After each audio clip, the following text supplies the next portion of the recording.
Pas facile de charger une Porsche électrique dans une station superchargeur Tesla. Comment ça se passe, la charge des voitures électriques hors Tesla sur les bornes superchargeurs aux Pays-Bas? Un YouTuber révèle ses déboires avec une Porsche Taycan. Voyons, qu'est-ce qui s'est passé pour ce monsieur? Le YouTuber électrique Félix s'est rendu dans l'une des 10 stations superchargeurs Tesla version 3 en test aux Pays-Bas. Il a découvert que la disposition des bornes était légèrement différente de façon à pouvoir connecter facilement d'autres modèles de véhicules que les Tesla. Cependant, il n'est pas aussi aisément utilisable sur tous les types de voitures. Ça, on l'a précédemment vu avec le schéma, etc. là, à cause par exemple de câbles de chargement trop courts ou de l'emplacement des prises de charge sur la voiture.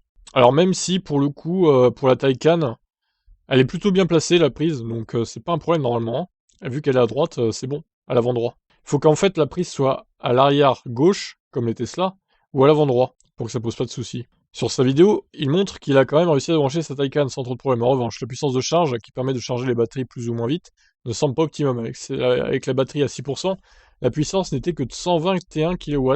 Elle a légèrement augmenté au fur et à mesure, en atteignant 134 kW à mi-charge. Des chiffres à comparer aux 250 kW que la version 3 des superchargeurs Tesla est normalement capable de fournir. Surtout que la Porsche Taycan est théoriquement capable d'accepter jusqu'à 270 kW. Ouais, c'est assez étonnant. Pourquoi si peu finalement? C'est 2 fois moins vite que ce qu'elle aurait dû charger. Le youtubeur explique que la Porsche fonctionne avec un système de batterie à 800 volts, moins compatible avec le superchargeur V3. Il estime que les bornes seront mises à niveau dans le futur, car les câbles et les prises sont prévus pour fournir une tension et une puissance plus élevées que celle indiquée sur les bornes.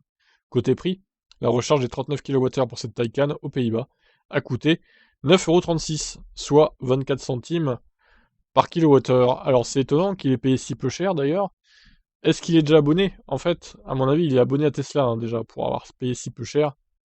Parce que normalement, c'est plus du double hein, de ce prix-là. Donc il doit être abonné, il a dû payer 13 € par mois pour charger sa Taycan. Bon, c'est vrai que c'est pas très cher hein, avec l'abonnement. Du coup, si vous chargez régulièrement, ça vaut le coup, c'est clair. Et ça va super vite, quoi. C'est ça aussi. C'est peut-être plus cher qu'à la maison, mais ça va beaucoup plus vite aussi. Donc voilà. Qu'est-ce que vous en pensez de cette histoire intéressante?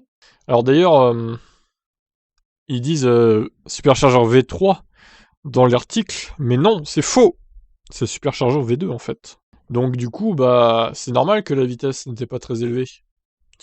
Ils nous ont menti, Tom's Guide. Heureusement que j'ai vu le titre hein, de la vidéo du coup. Ah là là. Bon, bah je vous laisse quand même réagir. Qu'est-ce que vous en pensez? Je vous invite à regarder aussi sa vidéo où vous tapez pour Taycan Fast Charging à Tesla Supercharger V2. Donc, dans YouTube, ça sera en anglais, hein, visiblement. Évidemment. Allez, je vous laisse. Bye.